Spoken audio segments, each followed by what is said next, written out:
Telugu Desam party సంస్కృతి సంప్రదాయాలకు విలువ ఇస్తుందని రాజమహేంద్రవరం సిటీ ఎమ్మెల్యే ఆదిరెడ్డి శ్రీనివాస్ అన్నారు. సంక్రాంతి పండుగను పురస్కరించుకుని భవానీ చారిటబుల్ ట్రస్ట్ ఆధ్వర్యంలో 21, 22, 23, 24, 25, 37 డివిజన్లలో సంక్రాంతి ముగ్గుల పోటీల్లో మహిళలు ఉత్సాహంగా పాల్గొన్నారు. ఈ సందర్భంగా కోడి పందాలు, గొబ్బెమ్మలు, హరిదాసులు, భోగిమంటలతో సంక్రాంతి శోభను ముందే తీసుకుని వచ్చారు. ఆయా డివిజన్లలోని ముగ్గులను ఎమ్మెల్యే ఆదిరెడ్డి శ్రీనివాస్ సందర్శించి ఔత్సాహికులను అభినందించారు. ఈ సందర్భంగా ఎమ్మెల్యే ఆదిరెడ్డి శ్రీనివాస్ మాట్లాడుతూ టీడీపీ పార్టీ ఓట్ల కోసం పండుగలు చేయదన్నారు. సంప్రదాయాలను గుర్తు చేస్తూ ప్రజలకు చేరువగా ఉంటుందన్నారు. ప్రజల ఆనందం కోసం సమాజంలో సాంస్కృతిక విలువలను పెంపొందించడమే లక్ష్యమని అన్నారు. నగరంలో బ్లేడు, గంజాయి బ్యాచ్లపై కఠిన చర్యలు తీసుకుని నియంత్రించినట్లు తెలిపారు. ప్రజల భద్రత తమ బాధ్యతగా తీసుకున్నామని, అవసరమైతే రౌడీ షీట్లు కూడా ఓపెన్ చేస్తున్నామని చెప్పారు. ఈశాన్య రాష్ట్రాలైన అస్సాం, త్రిపురలో ఈ తెల్లవారుజామున భూ ప్రకంపనలు సంభవించాయి. అస్సాంలోని మెరిగావ్లో భూమి కంపించినట్లు నేషనల్ సెంటర్ ఫర్ సిస్మాలజీ తెలిపింది. సుమారు 50 కిలోమీటర్ల లోతులో భూకంప కేంద్రం ఏర్పడగా దీని తీవ్రత రెక్టర్ స్కేలుపై 5.1గా నమోదైనట్లు పేర్కొంది. దాదాపు అదే సమయంలో త్రిపురలోని గోమతి ప్రాంతంలోనూ స్వల్ప భూకంపం సంభవించినట్టు తెలిపింది. రెక్టర్ స్కేలుపై దీని తీవ్రత 3.9గా నమోదైందని పేర్కొంది. దీని ప్రభావంతో మేఘాలయ రాష్ట్రంలోనూ పలు చోట్ల స్వల్పంగా భూమి కంపించినట్టు సమాచారం. ఈ ఘటనతో ఎలాంటి ప్రాణ లేదా ఆస్తి నష్టం వాటిల్లలేదని అధికారులు తెలిపారు. అమెరికాలో జరిగిన రోడ్డు ప్రమాదంలో ఏపీలోని పశ్చిమ గోదావరి జిల్లా పాలకొల్లుకు చెందిన దంపతులు మృతి చెందారు. పాలకొల్లుకు చెందిన కొటికలపూడి కృష్ణకిషోర్, ఆశా దంపతులు వాషింగ్టన్లో జరిగిన రోడ్డు ప్రమాదంలో ప్రాణాలు కోల్పోయారు. ఈ ప్రమాదంలో వారి కుమారుడు, కుమార్తె తీవ్ర గాయాలతో చికిత్స పొందుతున్నారు. ఈ మేరకు వారి కుటుంబ సభ్యులు సాఫ్ట్వేర్ ఇంజనీర్గా పనిచేస్తున్నారు. ఆ దంపతులు 10 రోజుల క్రితం పాలకొల్లు వచ్చి తిరిగి వెళ్లారు. మార్గమధ్యంలో దుబాయ్లో న్యూ ఇయర్ వేడుకల్లో పాల్గొన్నారు. ఇంతలోనే రోడ్డు ప్రమాదంలో దంపతులు మృతి చెందడంతో వారి కుటుంబ బంధుమిత్రుల్లో విషాద ఛాయలు అలుముకున్నాయి.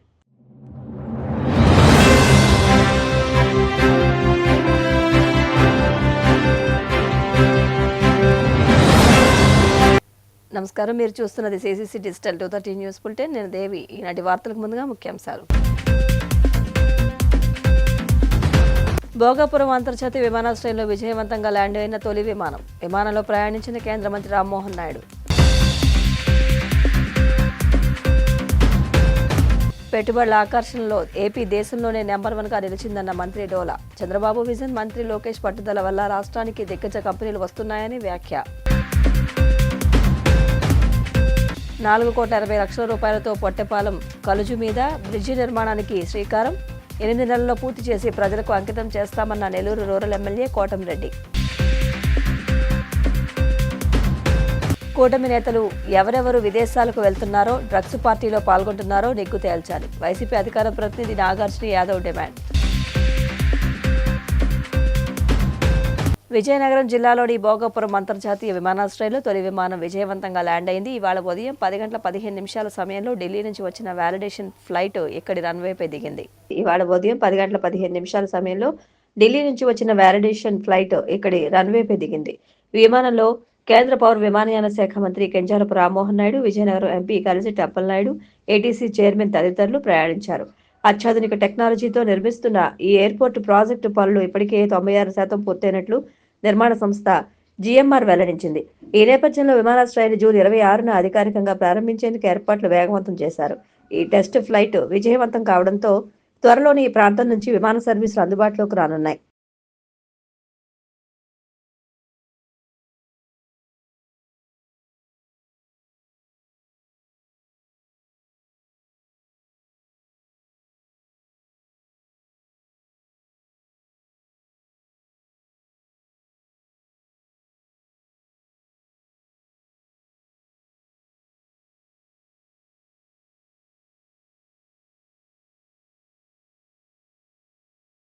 చంద్రబాబు విజన్, మంత్రి లోకేష్ పట్టుదల వల్ల రాష్ట్రానికి దిగ్గజ కంపెనీలు వస్తున్నాయని, పెట్టుబడుల ఆకర్షణలో ఏపీ దేశంలోనే నెంబర్ 1గా నిలిచిందని మంత్రి డోలా బాలవీరాంజనేయ స్వామి తెలిపారు. బ్యాంక్ ఆఫ్ బరోడా సిఎంఐఈ నివేదికలో పెట్టుబడులు గమ్యస్థానంగా ఏపీ అగ్రస్థానంలో నిలవడం రాష్ట్రానికి గర్వకారణమన్నారు. మంగళగిరిలోని టీడీపీ కేంద్ర కార్యాలయంలో ఆయన సమావేశంలో మాట్లాడుతూ వైసీపీ 5 ఏళ్ల విధ్వంస పాలనలో పరిశ్రమలు తరలిపోయాయని గుర్తు చేశారు. ఎన్డీఏ ప్రభుత్వం అధికారంలోకి వచ్చిన తర్వాత 25 కీలకమైన పారిశ్రామిక విధానాలు అమలు చేయడంతో పరిస్థితి పూర్తిగా మారిందన్నారు. పెట్టుబడిదారుల విశ్వాసాన్ని ప్రభుత్వం సంపాదించిందని తెలిపారు. విశాఖలో జరిగిన సిఐఐ సమిట్ లో 13.25 లక్షల కోట్ల పెట్టుబడులు ఆకర్షించగలిగామని గుర్తు చేశారు. గత 5 ఏళ్లలో విధ్వంసాలను చూశాం, వేధింపులను చూశారు, రాష్ట్రం నుంచే పరిశ్రమలు పారిపోయాయి. ఈ రోజున ముఖ్యమంత్రి గారు ఇస్తున్నటువంటి పాలసీలు ఎన్డీఏ ప్రభుత్వం వచ్చిన తర్వాత 25 రకాల పాలసీలు తీసుకొని రావడం జరిగింది. ఈ పాలసీలు అత్యుత్తమని, భారతదేశంలోనే అత్యంత ఉత్తమమైన పాలసీలని మన రాష్ట్రంలో ముఖ్యమంత్రి చంద్రబాబు నాయుడు నేతృత్వంలోని ఎన్డీఏ ప్రభుత్వం తీసుకొచ్చింది. వీళ్ళలో తీసుకున్నట్టయితే మనం తక్కువ ధరలకు భూములు కేటాయించటం, అదేవిధంగా విద్యుత్ రాయితీలు ఇవ్వటం, అదే మనము స్పీడ్ ఆఫ్ డూయింగ్ బిజినెస్ ద్వారా త్వరితగతిన అనుమతులు ఇవ్వటం, వీటన్నిటి ద్వారా కూడా ఉన్న ప్రభుత్వాలు వస్తున్నాయి. విపక్షం ఎన్నిసార్లు కోర్టులకు వెళ్ళినా కానీ మన పాలసీలని కోర్టుల ద్వారా కూడా మనకి ఎలాంటి ఇబ్బందులు లేకుండా వచ్చిన పరిస్థితుల్లో రాబోయే 15-20 సంవత్సరాల కాలం వరకు కూడా ఈ సుస్థిర ప్రభుత్వంలో ముఖ్యమంత్రి గారి చంద్రబాబు నాయుడు గారి మీద ఉన్నటువంటి నమ్మకం, విశ్వాసంతోనే ఈ మన ఆంధ్రప్రదేశ్ రాష్ట్రానికి పరిశ్రమలు వస్తూ ఉన్నాయనడంలో సందేహం లేదు.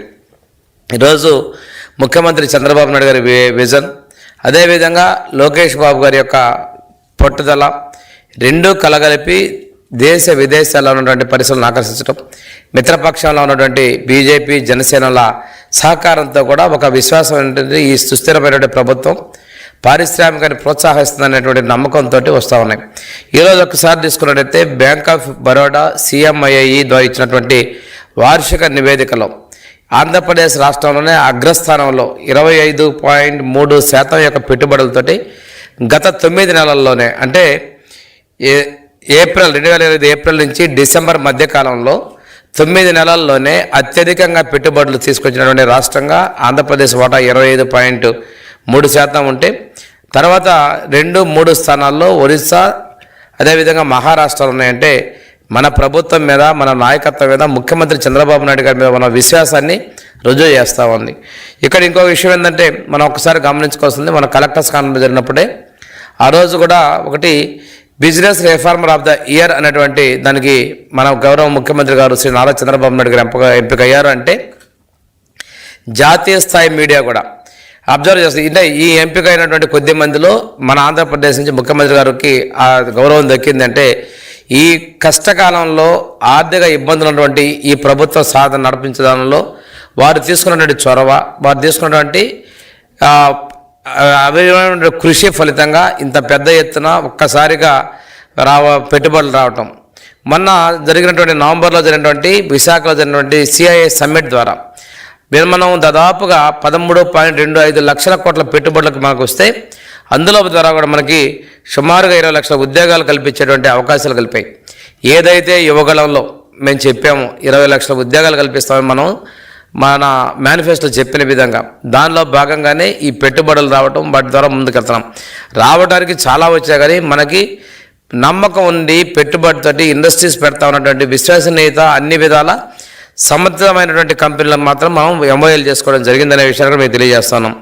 ఈరోజు మనం తీసుకొచ్చినటువంటి పాలసీల్లో వాళ్ళు స్టెబిలిటీ, స్పీడ్ ఆఫ్ డూయింగ్, అదేవిధంగా single window system, fast track clearance ఇలాంటివంటి కూడా మనకి పెట్టుబడిదారులు కూడా మిగిలిన చోట కన్నా, ఎందుకంటే విశాఖపట్నం సమ్మిట్లో నేను కూడా కొంతమంది పారిశ్రామికవేత్తలతో ఇంటరాక్ట్ అయినా ఇక్కడ ఇన్ఛార్జ్ మినిస్టర్ గారి సందర్భంలో వారు చెప్పడం కూడా మేము వస్తాయి అనుకుంటే ఇంత ఫాస్ట్గా ఇంత క్లియరెన్స్ వస్తుందని చెప్పేసి మేము అనుకోలేదు, అందుకనే మేము మొగ్గు చూపుతున్నాం అని చెప్పేసి కొంతమంది కాడ స్పాట్గానే మనకి ఆలోచన చేసుకొని మేము కూడా వస్తామనే విధంగా పెట్టుబడులు రావడం జరిగింది.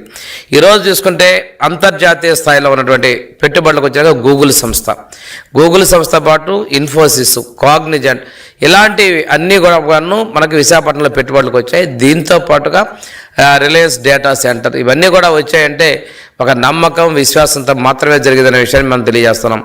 ఇక్కడే కాకుండా అమరావతిలో క్వాంటమ్ వ్యాలీ అనేది భారతదేశంలోనే, ఎందుకంటే దక్షిణాసియాలోనే మొట్టమొదటిది మన అమరావతిలో ఏర్పాటు చేస్తాం. దీనికోసం విశేషమైనటువంటి కృషి చేసిన దానిలో మన యువ నాయకులు లోకేష్ గారు, అదేవిధంగా ముఖ్యమంత్రి గారితో పాటు కేంద్ర ప్రభుత్వం కూడా సహకరించింది. ఈరోజు ఈ క్వాంటమ్ వ్యాలీలో పెట్టుబడులు పెట్టేదానికి IBM, TCS, క్యూబిక్ టెక్ వంటి కంపెనీలు కూడా ఈ రంగంలో పెట్టుబడులు రావడానికి వస్తున్నాయంటే ఇది మన ప్రభుత్వం మీద ఉన్నటువంటి విశ్వాసం, పారిశ్రామిక వర్గాల్లో ఉన్నటువంటి నమ్మకాన్ని రుజువు చేస్తూ ఉంది.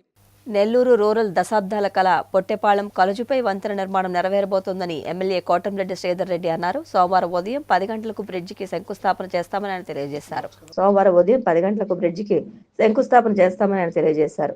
నెల్లూరు పార్లమెంట్ సభ్యులు వేమిరెడ్డి ప్రభాకర్ రెడ్డి, నెల్లూరు జిల్లా పార్లమెంటరీ అధ్యక్షులు వేదా రవిచంద్ర, కొవ్వూరు ఎమ్మెల్యే వేమిరెడ్డి ప్రశాంత్ రెడ్డి శంకుస్థాపన కార్యక్రమానికి ముఖ్య అతిథులుగా పాల్గొంటారని తెలిపారు. 4,80,00,000 రూపాయలతో పొట్టెపాలెం కాలేజీ మీద నాణ్యతా ప్రమాణాలతో బ్రిడ్జి నిర్మాణం చేసి 8 నెలల్లో పూర్తి చేసి ప్రజలకు అంకితం చేస్తామని పేర్కొన్నారు. బ్రిడ్జి నిర్మాణానికి సహకరించిన సీఎం చంద్రబాబు, ఉప ముఖ్యమంత్రి పవన్ కళ్యాణ్, మంత్రులు నారా లోకేష్, బీసీ జనార్దన్ రెడ్డికి, అధికారులకు ప్రత్యేక ధన్యవాదాలు తెలిపారు. కలుజు మీద బ్రిడ్జి నిర్మాణం నెల్లూరు రూరల్ నియోజకవర్గంలో ఈ పొట్టేపాలెం బ్రిడ్జి దశాబ్దాల కళ నెరవేరుతున్న వేళ ఈ యొక్క సమస్య దశాబ్దాలుగా ఉన్నది ఒక్క నెల్లూరు రూరల్కే కాదు, నెల్లూరు, కోవూరు, ఆత్మకూరు, ఉదయగిరి, పక్కనుండే కడప జిల్లా బద్వేలు 5 నియోజకవర్గాలకి, అటు సర్వేపల్లి 5 నియోజకవర్గాలకి ఈ దారిని గుండా వాహనాలు వెళుతూ ఉంటాయి. ఆ పొట్టేపాలెం కలుజు మీద బ్రిడ్జి లేక దశాబ్దాలుగా నానా కష్టాలు పడిన ప్రజలు కష్టాలు పడిన తీరు. ఈ పొట్టేపాలెం కలుజు మీద బ్రిడ్జి నిర్మాణం సాగించాలని గత 11 ఏళ్లుగా శాసనసభ్యుడిగా అనేక ప్రయత్నాలు చేయడం జరిగింది. కానీ అవన్నీ కూడా సఫలం కాలేదు. గత ప్రభుత్వంలో అప్పటి ముఖ్యమంత్రి జగన్మోహన్ రెడ్డి గారు బ్రిడ్జి నిర్మించిస్తానని మాట ఇచ్చినప్పటికి కూడా ఇవ్వని పరిస్థితి. ఈ పరిస్థితుల్లో ఈనాడు రాష్ట్ర ముఖ్యమంత్రిగా చంద్రబాబు నాయుడు గారు ఎన్నికల వేళ ఇచ్చిన హామీ పొట్టేపాలెం కలుజు మీద బ్రిడ్జి నిర్మాణం, మునుమూడి కలుజు మీద బ్రిడ్జి నిర్మాణం, ఈ రెండింటికి కూడా నిధులు విడుదల చేయడం జరిగింది. 4,85,00,000 రూపాయలతో పొట్టేపాలెం కలుజు మీద బ్రిడ్జి నిర్మాణం, దాదాపు 60 లక్షల రూపాయల వ్యయంతో మునుమూడి కలుజు మీద బ్రిడ్జి నిర్మాణం. రేపటి రోజు పొట్టేపాలెం కలుజు మీద బ్రిడ్జి నిర్మాణానికి శంకుస్థాపన చేస్తున్నాం. ఎల్లుండి ఉదయం 10 గంటలకి, ఈ నెల 5వ తారీఖు సోమవారం ఉదయం 10 గంటలకి పొట్టేపాలెం కలుజు మీద బ్రిడ్జి శంకుస్థాపన చేస్తూ ఉన్నాం. 4,80,00,000 వ్యయం అక్షరాల 8 నెలల్లో పూర్తి చేసి అందిస్తానని చెప్పని, అదేవిధంగా మునుముడి కలుజు మీద ఫిబ్రవరి ఆఖరిలోపు శంకుస్థాపన కార్యక్రమం ఉంటుంది. అది కూడా సాధ్యమైనంత త్వరగా నాణ్యత ప్రమాణాలతో 10 కాలాల పాటు ప్రజలకు మేలు చేసే విధంగా నిర్మించిస్తానని మాట ఇస్తూ ఉన్నా. ఎల్లుండి ఏదైతే సోమవారం ఉదయం 5వ తారీఖు సోమవారం ఉదయం 10 గంటలకి పొట్టేపాలెం కలుజు మీద బ్రిడ్జి ఆ యొక్క శంకుస్థాపన కార్యక్రమానికి పార్లమెంట్ సభ్యులు వేమిరెడ్డి ప్రభాకర్ రెడ్డి గారు, శాసనమండలి సభ్యులు, జిల్లా తెలుగుదేశం పార్టీ అధ్యక్షులు వేదా రవిచంద్ర గారు, కోవూరు శాసనసభ్యురాలు వేమిరెడ్డి ప్రశాంత్ రెడ్డి గారు, వివిధ పార్టీ నాయకుల్ని ఆహ్వానించడం జరిగింది. వారందరి సమక్షంలో ఆ శంకుస్థాపన కార్యక్రమం ఉంటుంది. అందరూ కూడా రావాలని, దశాబ్దాల కళ నెరవేర్చిన రాష్ట్ర ముఖ్యమంత్రి నారా చంద్రబాబు నాయుడు గారికి ప్రత్యేకంగా ధన్యవాదాలు. ఈ దశాబ్దాల కళ పొట్టేపాలెం కలుజు మీద బ్రిడ్జి నిర్మాణాన్ని చంద్రబాబు గారు ముఖ్యమంత్రిగా ఆ యొక్క ప్రజలకి ఇస్తున్న వేళ నెల్లూరు రూరల్ నియోజకవర్గ ప్రజల పక్షాన చంద్రబాబు గారికి, ఉప ముఖ్యమంత్రి పవన్ కళ్యాణ్ గారికి, యువనేత నారా లోకేష్ గారికి, మరీ ముఖ్యంగా రోడ్లు భవనాల శాఖ మాచ్యులు బీసీ జనార్దన్ రెడ్డి గారికి, సహకరించినటువంటి అధికారులు కింది స్థాయి దగ్గర నుంచి పై స్థాయి దాకా అధికారులందరికీ పేరు పేరున ధన్యవాదాలు తెలియజేస్తాను. 5వ తారీఖు పొట్టేపాలెం కలుజు మీద ఆ బ్రిడ్జి శంకుస్థాపన చేసిన వెంటనే చికిత్స కోసం కేరళ వెళ్తున్నాను. న్యూరో సమస్యలతో ఇబ్బందులు పడుతూ ఉన్నాను. గత కొంతకాలంగా ఎడమ కాలు న్యూరో సమస్య బాగా ఇబ్బంది పెడుతుంది. ఈ పరిస్థితుల్లో డాక్టర్ల సూచన మేరకి ఆయుర్వేదిక వైద్యం దానికి పరిష్కారం అని చెప్పటం, కేరళలోని కొట్టక్కలకి ఎల్లుండి ఉదయం పొట్టేపాలెం బ్రిడ్జి శంకుస్థాపన వెంటనే వెళ్ళటం జరుగుతుంది. 20 నుంచి 30 రోజుల పాటు, కనీసం 20 రోజులు, అక్కడి నుంచి లేదా 30 రోజులు అది అక్కడ డాక్టర్లు నిర్ధారిస్తారు. ఈ 4 రోజుల పాటు కూడా సుమారుగా 4 రోజుల పాటు నెల్లూరు రూరల్ ప్రజలకి అందుబాటులో ఉన్నాను. నేను అందుబాటులో ఉన్నా లేకున్నా ఎప్పట్లాగే నా తమ్ముడు కోటమిరెడ్డి గిరిధర్ రెడ్డి, అదేవిధంగా ఎమ్మెల్యే కార్యాలయం, నెల్లూరు రూరల్ నియోజకవర్గంలో ఉండే తెలుగుదేశం పార్టీ క్లస్టర్ ఇన్ఛార్జీలు, కో క్లస్టర్ ఇన్ఛార్జీలు, డివిజన్ అధ్యక్షులు, కార్పొరేటర్లు, సర్పంచులు, ఎంపీటీసీలు, మండల ప్రజాపరిషత్ అధ్యక్షుడు, అందరూ అటు మేయర్ గారు అందరూ కూడా రూరల్ ఎమ్మెల్యే కార్యాలయ పక్షాన ప్రజలు కూటమి ప్రభుత్వం డ్రగ్స్ మాఫియా చేతుల్లోకి వెళ్లిపోయిందని వైసీపీ అధికార ప్రతినిధి నాగార్జున యాదవ్ ఆరోపించారు. నెల్లూరులో డ్రగ్స్ మాఫియా పెంచలయ్య అనే వ్యక్తిని హత్య చేసిందని, హైదరాబాద్ లో బీజేపీ ఎమ్మెల్యే ఆదినారాయణ రెడ్డి కుమారుడు సుధీర్ రెడ్డి డ్రగ్స్ తో దొరికారని, విదేశాల నుండి ఏపీ నేతలకు డ్రగ్స్ ఎలా దొరుకుతున్నాయని ప్రశ్నించారు. డ్రగ్స్ మీద అవగాహన కల్పించామని హోంమంత్రి అనిత చెబుతున్నారని, మరి కూటమి నేతలు డ్రగ్స్ తీసుకుంటూ ఎలా దొరికారని ఎద్దేవా చేశారు. కూటమి నేతలు ఎవరెవరు విదేశాలకు వెళ్తున్నారో, డ్రగ్స్ పార్టీలో పాల్గొంటున్నారో తేల్చాలని డిమాండ్ చేశారు. సన్నిహితుడైనటువంటి సుధీర్ రెడ్డి గారు డ్రగ్స్ తీసుకుంటూ గంజాయి సేవిస్తూ పోలీసులకు పట్టుబడ్డాడనేటువంటి వార్తలు మనందరం చూస్తున్నాం.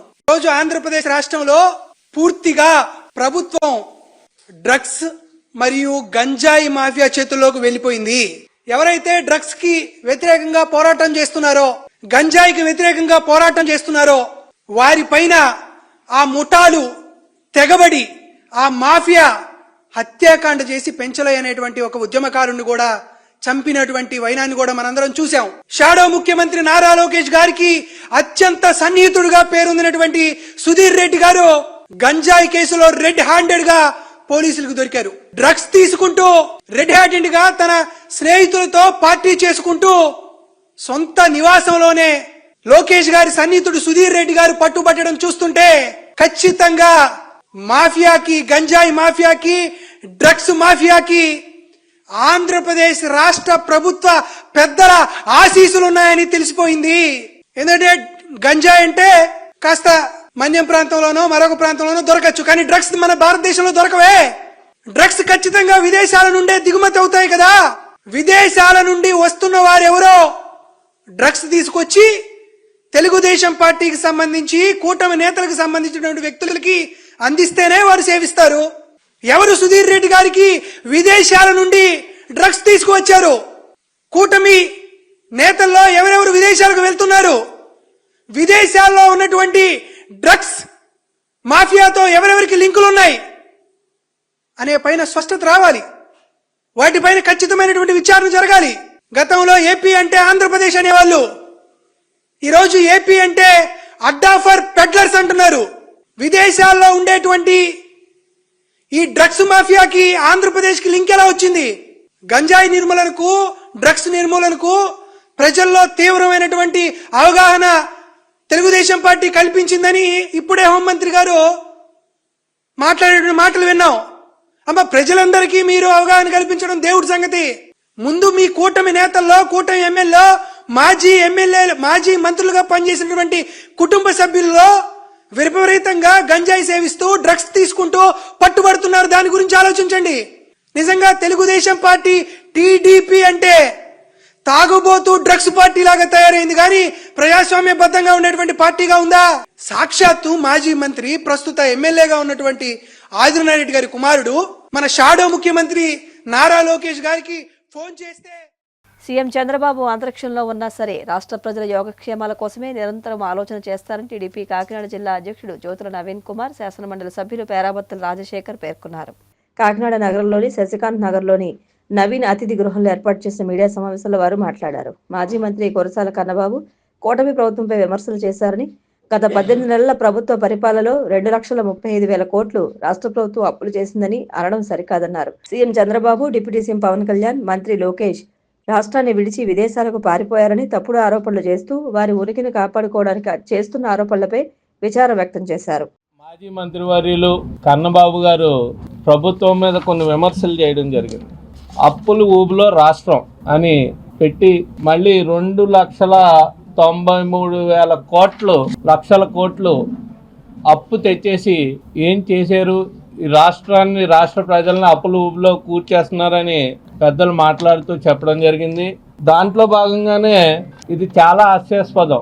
చంద్రబాబు నాయుడు గారు, లోకేష్ గారు విదేశీ పర్యటన, రాష్ట్రాన్ని గాలికి వదిలేసి విదేశీ పర్యటనకి వెళ్ళిపోయారు అన్నాం.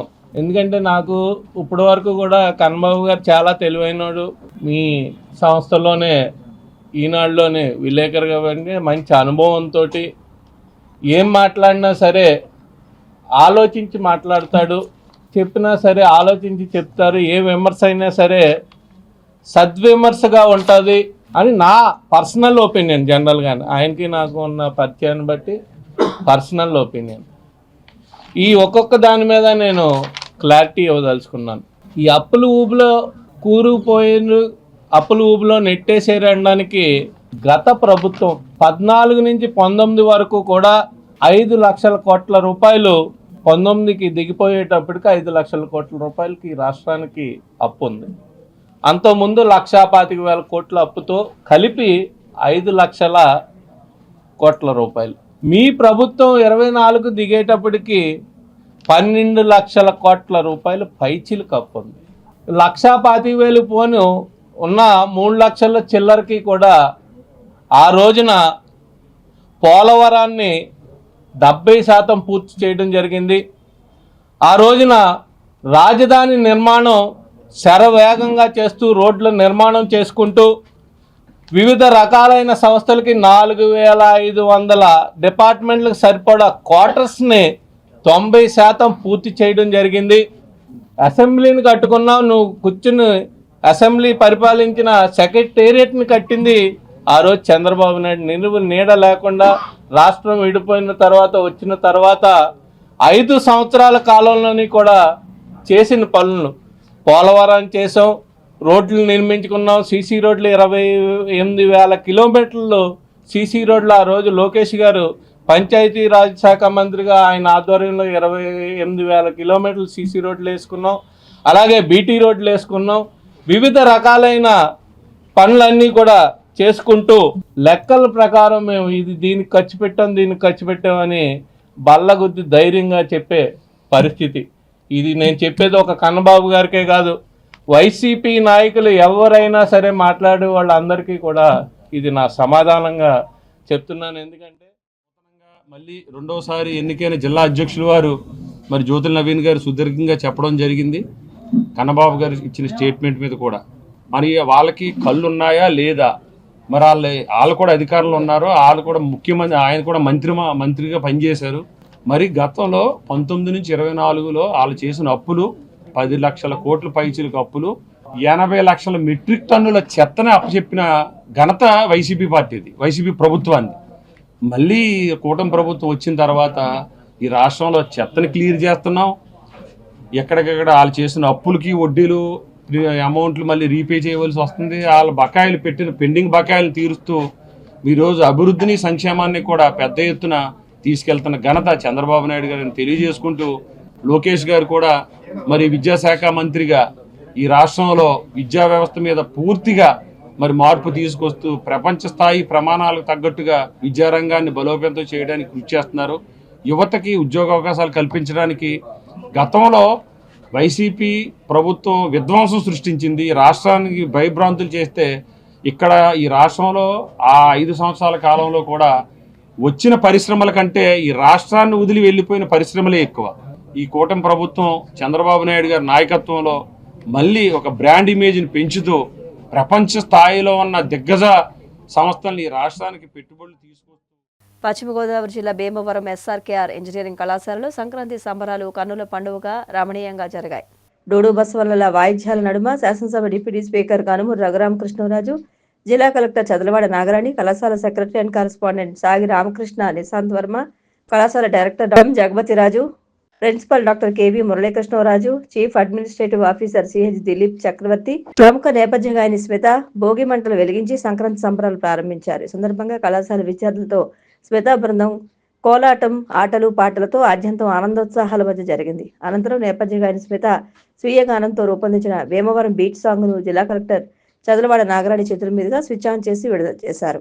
పాట మధ్యలో డిప్యూటీ స్పీకర్ కనుమూరు రఘురామకృష్ణరాజు కూడా మీసం మెలితిప్పి స్టెప్పులు వేయడంతో వేలాది మంది విద్యార్థులు హర్షధ్వానాల మధ్య అభినందనలు తెలిపారు. ఉదయం నుండి సాయంత్రం వరకు జరిగిన సంక్రాంతి సంబరాలు విజయవంతం చేసిన అతిథులకు కళాశాల సెక్రటరీ అండ్ కరెస్పాండెంట్ సాగి రామకృష్ణ నిశాంత్ వర్మ కృతజ్ఞతలు తెలియజేస్తూ విద్యార్థులకు శుభాకాంక్షలు తెలిపారు.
భీమవరాన్ని సెంట్రల్ థీమ్గా పెట్టి ఇంత హుషార్ జోష్ ఉండే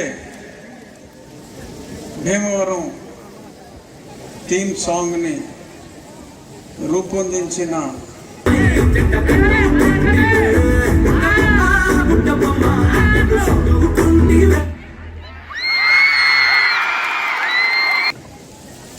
స్మిత, ఆ టీం, నోయల్, డైరెక్టర్ విజయ్, ఆయన డాన్స్ మాస్టర్ కూడా, ఒక సూపర్ హిట్ సినిమా కూడా 2 years బ్యాక్ సంక్రాంతికి ఒక సూపర్ హిట్ సినిమా కూడా తన డైరెక్షన్లో వచ్చింది. అలాగే ఈ మధ్యన సాంగ్స్ బాగా ఎక్కువ మిలియన్స్ 10 మిలియన్లు, 20 మిలియన్లు, 50 మిలియన్లు అలాగా సాంగ్స్కి వ్యూస్ వస్తున్నాయి. ఈ పండగ అయ్యే లోపే సెవరల్ మిలియన్స్ ఈ స్మిత రూపొందించిన ఈ పాట అవ్వాలని కోరుకుంటూ, ఇందులో అంకుల్ ఒకసారి వచ్చి కొన్ని షార్ట్స్లో కనపడాలి, ఇది మీ భీమవరం పాట అంటే నేను వెళ్ళి ఇప్పుడు చూసిన షార్ట్స్ కాకుండా ఇంకొన్ని చేయడం జరిగింది. కానీ మా ఇంట్లో వాళ్ళు కట్ చేస్తారు. అది తీసేసిన షార్ట్స్ భీమవరం అందరికీ చాలా హుషారిచ్చే షార్ట్స్. కానీ ఇంట్లోనే సెన్సార్కి, దీనికి వేరే సెన్సార్ లేదు కానీ ఇంట్లో సెన్సార్కి అది గురైంది. But song choreography Noel, Smita అయితే అదరగొట్టేసింది. 4 కాస్ట్యూమ్స్, 4 కలజోళ్ళతో ఇక్కడ ఉన్న ఆడవాళ్ళందరూ కూడా మరి సంక్రాంతికి మీరు కూడా స్మిత కన్నా బాగా ఎలా పెర్ఫామ్ చేయాలి, కలజోళ్ళు దొరుకుతాయి, ఆ కలజోళ్ళు పెట్టుకుని మీరందరూ కూడా సంక్రాంతికి. ఈరోజు మా SRKR ఇంజనీరింగ్ కాలేజ్లో సంక్రాంతి సంబరాలు మరియు సింగర్ స్మిత గారి భీమవరం బీట్ అనే ఒక పాట ఆడియో లాంచ్ కార్యక్రమం పెట్టుకున్నామండి. పొద్దున్నుంచి నడుస్తుంది. కోలాటం, భోగిమంట ఇటువంటి మన ట్రెడిషనల్ ప్రోగ్రామ్స్తో పాటు ఈ భీమవరం థీమ్ అనే సాంగ్ మీద ఆవిడ ఒక సాంగ్ చేసుకుని నోయల్ అనే ఆయనతో కలిసి అది రిలీజ్ చేయడం జరిగింది. సో ఆ సాంగ్ రిలీజ్కి మా SRKR కాలేజ్ని ఎంచుకోవడం చాలా సంతోషం. సో ఆ సాంగ్ చాలా గ్రాండ్ సక్సెస్ అవ్వాలని, ఈ సంక్రాంతి సంబరాలు సాయంత్రం వరకు జరుగుతాయి, ఈ ప్రోగ్రామ్స్ కూడా గ్రాండ్ సక్సెస్ అవ్వాలని మా SRKR ఇంజనీరింగ్ కాలేజ్ మేనేజ్మెంట్ తరఫున కోరుకుంటాం. ఫస్ట్ ర్యాపర్ తను ఒక 10 ఏళ్ల క్రితం 10 years బ్యాక్ భీమవరం బీట్ అని ఒక పాట స్టూడియోలో ఒకటి రికార్డ్ చేసి ఒకటి పాడగా ఒక మేకింగ్ షూట్ చేస్తే నేను ఆ పాటని ఐ వాజ్ లైక్ ఎంత అంటే ఏదో క్యాచ్ అయింది ఆ పాటలో. క్యాచ్ అయ్యి ఐ సెడ్ నోయల్ ఈ పాట అలాగే ఉంచు, ఏదో చేయబోతున్నావు ఈ పాటతో, ఏదో కలిపి ఏదో చేయబోతున్నావు అన్నాను. అనగానే ఓకే అన్నాడు. అట్లా తను వదిలేసాడు, నేను వదిలేసా. He didn't even think about it. కరెక్ట్గా టైం వచ్చింది. నేనన్నా ఈ సంక్రాంతికి ఏదో చేయబోతున్నాం. మీకు ఒక చిన్న విషయం చెప్పాలి. 1 నెలకి ఆ కృష్ణ ఉన్నాడు కదా, మాయలన్నీ చేస్తేవిరా కృష్ణ అని. ఎప్పుడు ఈ కాలేజ్తో ఆ అనుబంధం ఉండేది, ఏం జరుగుతుంది ఏంటనేది. నా కజిన్స్ అందరు చాలామంది చదివారు ఈ కాలేజ్లో. సో నాకు భీమవరం అంటే చాలా ఇష్టం ఒక 3 రీజన్స్ వల్ల. ఒకటి, ఇది ప్రభాస్ ఊరని. 2, నాకు సంక్రాంతి పండుగ చాలా ఇష్టం. ఆ సంక్రాంతి పండుగ ఇక్కడ చాలా చాలా బాగా చేస్తారు. అండ్ 3, రఘురామరాజు గారు అంటే చాలా ఇష్టం నాకు. అండ్ నాకు భీమవరంలో అందరికంటే బాగా నచ్చేది ఏంటంటే, నిన్న వచ్చామండి మేము, అసలు తినిపించారు ఫుడ్. ఎప్పుడు వచ్చినా ఇక్కడ మీ ప్రేమతో అసలు చాలా చాలా బాగా చూసుకుంటారు. సో అది చాలా ఇష్టం. అండ్ ఈరోజు 3వ తారీఖు, జనవరి 3వ తారీఖు మా కాలేజీలో సంక్రాంతి సంబరాల కార్యక్రమం జరిగింది. చాలా వైభవంగా జరిగింది. పొద్దు నుంచి ఇప్పటి వరకు భోగి మంటలు, ఇది మన పూర్వపు మన ఆచార వ్యవహారాలు కలిగిన పిండి వంటలు, మరి పక్షులు, అరుదైన జాతి పక్షులు, పశువులు, పొద్దున కూడా మనకి గంగిరెద్దులు, హరిదాసులు, అంటే మన సంక్రాంతి సంబంధించిన కల్చర్కి సంబంధించిన ప్రతి కార్యక్రమం పొద్దున్నుంచి ప్రదర్శించడం జరిగింది. దీంట్లో భాగంగా ఫేమస్ సింగర్ స్మిత, నోయల్లు and choreographer Vijay Binni master వాళ్ళ టీం అంతా నిన్న ఇక్కడికి విచ్చేశారు. మా రంగోలీ కార్యక్రమాన్ని కూడా నిన్న తిలకించారు. ఈరోజు మార్నింగ్ మన ఆనరబుల్ డిప్యూటీ స్పీకర్ గారి ఆధ్వర్యంలో సాంగ్ లాంచ్ చేయడం కూడా జరిగింది. ఇక్కడ మా మేనేజ్మెంటు అందరూ, డైరెక్టరు, మా స్టాఫ్, స్టూడెంట్స్ అందరి మధ్యలో సాంగ్ లాంచ్ చేశారు ఈరోజు. నిజంగా చాలా ఆనందదాయకం. వాళ్ళు Smita and her team they actually appreciated very much for conducting this type of event. Sankranti ఇలా సెలబ్రేట్ చేయటం, యాక్చువల్లీ సంక్రాంతి 10 రోజుల ముందు మన కాలేజీలో వచ్చేసింది. చాలా బాగా చేశారని వారు అభినందించడం జరిగింది. దీంట్లో భాగంగా పిల్లలు కూడా చాలా యాక్టివ్గా పొద్దున్న యాక్చువల్లీ భోగి మంటల చుట్టూ కోలాటం, ట్రెడిషనల్ డ్రెస్సుల్లో గర్ల్స్ స్టూడెంట్స్, బాయ్స్ కూడా ట్రెడిషనల్ డ్రెస్సుల్లో రావటం, వాళ్ళు కోలాటం ప్లే చేయటం, different cultural events, classical music కూడా, క్లాసికల్ డ్యాన్స్ కూడా ఇక్కడ పెర్ఫామ్ చేయడం జరిగింది. చాలా బాగా ఆనందదాయకంగా జరిగింది. దీంట్లో భాగంగా వేరియస్ ఈవెంట్స్ ఈరోజు ఇప్పుడు ర్యాంప్ వాక్ జరిగింది. దీనికన్నా ముందు different musical chairs, cultural events, tug of war, అలా డిఫరెంట్. వార్తలు ముగించే ముందు ముఖ్యాంశాలు మరొకసారి. భోగాపురం అంతర్జాతీయ విమానాశ్రయంలో విజయవంతంగా ల్యాండ్ అయిన తొలి విమానం. విమానంలో ప్రయాణించిన కేంద్ర మంత్రి రామ్మోహన్ నాయుడు. పెట్టుబడుల ఆకర్షణలో ఏపీ దేశంలోనే నెంబర్ 1గా నిలిచిందన్న మంత్రి డోలా. చంద్రబాబు విజన్, మంత్రి లోకేష్ పట్టుదల వల్ల రాష్ట్రానికి దిగ్గజ కంపెనీలు వస్తున్నాయని వ్యాఖ్య. 4,60,00,000 రూపాయలతో పొట్టెపాలెం కలుజు మీద బ్రిడ్జి నిర్మాణానికి శ్రీకారం. 8 నెలల్లో పూర్తి చేసి ప్రజలకు అంకితం చేస్తామన్న నెల్లూరు రూరల్ ఎమ్మెల్యే కోటమిరెడ్డి. కూటమి నేతలు ఎవరెవరు విదేశాలకు వెళ్తున్నారో, డ్రగ్స్ పార్టీలో పాల్గొంటున్నారో నిగ్గు తేల్చాలి. వైసీపీ అధికార ప్రతినిధి Nagarjuna Yadav demand. CCC digital 230 news bulletin ఇంతటితో సమాప్తం. నమస్కారం.